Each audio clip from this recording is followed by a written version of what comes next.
மத்திய அமைச்சர் அமித்ஷா வந்து தமிழிசை மேடையில பேசுறது நீங்க எப்படி பாக்குறீங்க? அதுக்கு பிறகு ரெண்டு பேரும் சந்திச்ச விவகாரத்தை எப்படி பாக்குறீங்க? அது உட்கட்சி விவகாரம் இல்லையா? ஆனால் ஒரு விஷயம் என்னன்னா, எதுவுமே வந்து இது இன் கேமரான்னு ஒன்று இருக்கு. அதே போல ஒரு பொது வெளியிடம்னு ஒன்று இருக்கு. ஒரு உதாரணத்துக்கு வந்து ஒரு மேடை இருக்குன்னா அந்த மேடை நாகரிகம் பண்பாடுன்னு ஒன்று இருக்கு. அப்படி இருக்க ஒரு சூழ்நிலை அவங்க பேசுறது ரைட்டா தப்பா அதுக்குள்ள நான் போக விரும்பல. அது எல்லாம் சொல்றது என்னன்னா, உண்மையிலே அண்ணாமலை வந்த பிறகு அது வந்து பிஜேபி கூடாரமே ஒரு சமூக விரோத கூடாரமா ஆயிடுச்சுன்றதை அவங்க தெளிவுபடுத்திருக்கிறாங்க இல்லைங்களா? அதை நான் சொல்லாமே இருக்க முடியாது நான். ஆனால் அதை அவங்க சொல்லிட்டாங்க. அவங்க சொல்லிட்டா கூட கூப்பிட்டு கண்டிச்சிருக்கணும்னா ஒரு இன்கேமரா ஒரு ஆஃபீஸை கூப்பிட்டு டெல்லி கூப்பிட்டு கண்டிச்சிருக்கலாம். ஆனால் ஒரு பொது மேடையில் போய் ஒரு பெண் பாராமல் அவ்வளோ வந்து கோபமான அந்த கடுமையான என்ன வார்த்தை யூஸ் பண்ண நான் பக்கத்தில் இல்லை. அதனால் நான் வந்து அது குறித்து நான் சொல்ல முடியாது. ஆனால் அந்த பாடி லாங்குவேஜ் அதை பார்க்கும்போது ஒரு கடுமையான அளவுக்கு வந்து அவர் வந்து அந்த கோபம் துணிந்த அந்த வார்த்தைகள் வந்து பிரயோகப்படுத்தியிருக்கலாம்.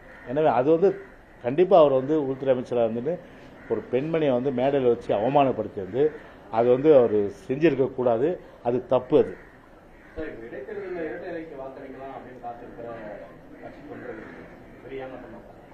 இல்லை, அது ஒன்றும் பெரிய ஏமாற்றம் இருக்காது. இது என்ன ஒன்றும் ஒரு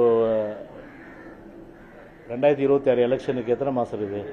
ஒன்றும் 2 வருஷம் இருக்குது. அப்படியே ஓடினாது. அதனால ஒன்றும் ஒரு பெரிய தாக்கம் ஏற்பட போகிறது கிடையாது. புரியுதுங்களா? அதனால் கண்டிப்பாக வந்து பார்த்தீங்கன்னா 2026 விக்ரவாண்டி ஏற்கனவே எங்கள் கோட்டையாக இருந்த மாதிரி தான் கோட்டையாக மாறும். புரியுதுங்களா? இந்த இடைத்தேர்தலை பார்த்தா நான் ஏற்கனவே சொன்ன மாதிரி பலவித அளவுக்கு வந்து ஜனநாயக குரல்கள் நிற்கின்ற வகையில் ஒரு அத்துமீற செயலாம் அந்த ஆளுங்கட்சி அரங்கேற்றம் திமுக நிறைவேற்றும். ஸோ அந்த அடிப்படையில் தான் புறக்கணிச்சு.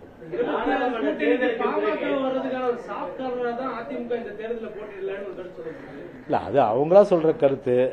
அதுக்கு எப்படி நான் பதில் சொல்ல முடியும்? நீங்க எது வேணாலும் சொல்லிட்டு போங்க, புரியுதுங்களா? ஆனா எங்க தொண்டர்களும் பொதுமக்கள் வந்து எங்க கட்சி என்ன சொல்றோம் அதுதான் கேட்பாங்க. அதனால ஏங்க நாங்க இப்ப சொன்னோமா இதா இல்ல அறிக்கை கொடுத்தோமா?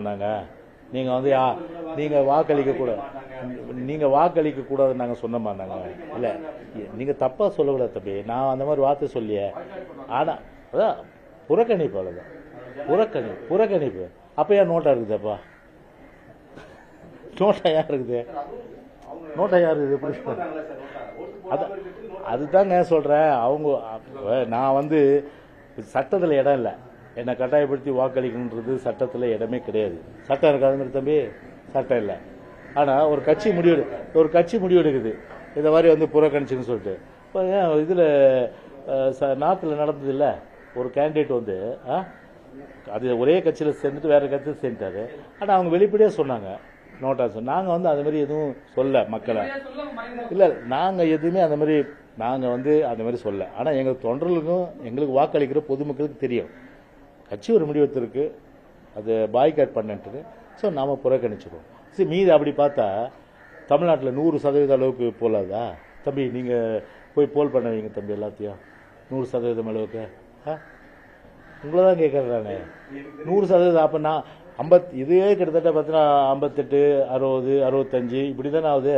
மீது 35, 40 ஆவரேஜா போல ஆகுது இல்லையா? அதை இதில் எத்தனை பேர் ஓட்டு போட்டுப்பீங்கன்னு எனக்கே தெரியாது. எனக்கு போனீங்க தெரியாது.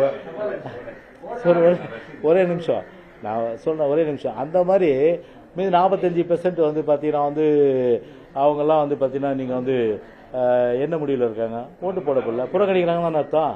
அந்த மாதிரி புறக்கணிச்சுட்டு போறாங்க.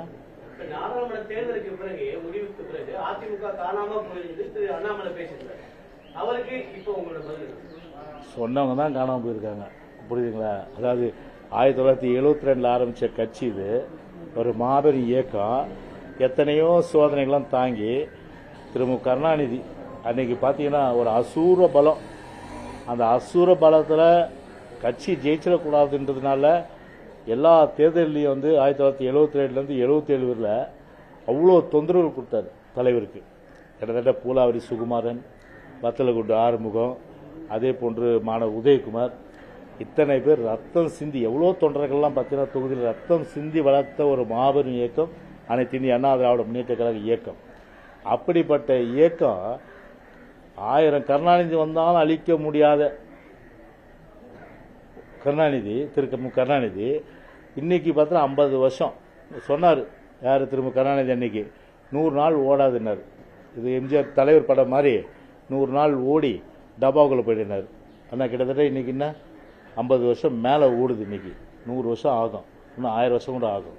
அதனால் முதல்ல இவங்க முதுக பார்க்கும்போது எவ்வளோ தான் வந்து திரு அண்ணாமலை பேசினாலும் சரி, இவர் சொல்கிறாரு என்னமோ பெருசாக வந்து இது நாங்கள் வந்து புள்ளி உரத்தை வந்து புள்ளிராஜா மாதிரி பெரிய அளவுக்கு வந்து கணக்கெடுத்து நாங்கள் வந்து வளர்ந்துட்டோங்க. 10 பேரை சேர்த்துக்கிட்டு எல்லா தொகுதியிலும் நின்றுட்டு அதில் பார்த்தீங்கன்னா வந்து இவ்வளோ ஓட்டு வாங்கிட்டேன்னா அது ஒரு வெற்றியாது? நீங்கள் வந்து தனியாக நின்று எல்லா தொகுதியிலையும் எங்களை போய் நின்று இருக்கணும். தனியாக நின்று நான் வந்து தலைவராக பொறுப்பேற்ற பிறகு என்னுடைய வாக்கு சதவீதம் எல்லாம் ஆச்சுங்க. அதில் பிஎம்கே இருக்குது, அப்புறம் ஐஜேகே இருக்குது, ஏசி சண்முகம் இருக்கார், அதுக்கப்புறம் வந்து ஓபிஎஸ், டிடிவி, இது மாதிரி எவ்வளோ பேர் சொல்ல முடியும். அத்தனை பேரை சேர்த்து வச்சுட்டு எல்லா ஓட்டும் சேர்த்துட்டு நாங்கள் வந்து போயிட்டோம். 10% 11%னா யாரும் நம்புவாங்களா? இதை நம்ப மாட்டாங்க.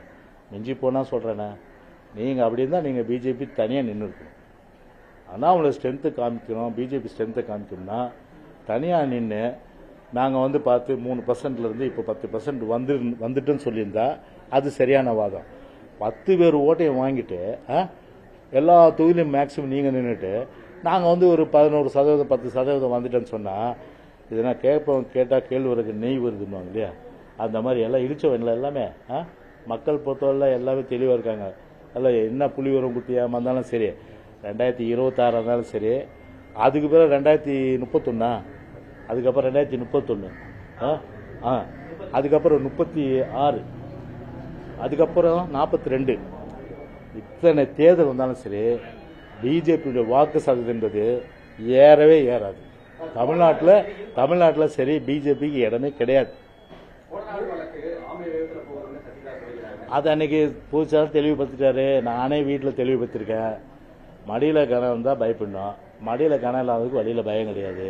அதனால் சும்மா இந்த பூச்சாண்டிகளாம் வந்து பயப்படுற இயக்கம் என்ன திமுக கிடையாது.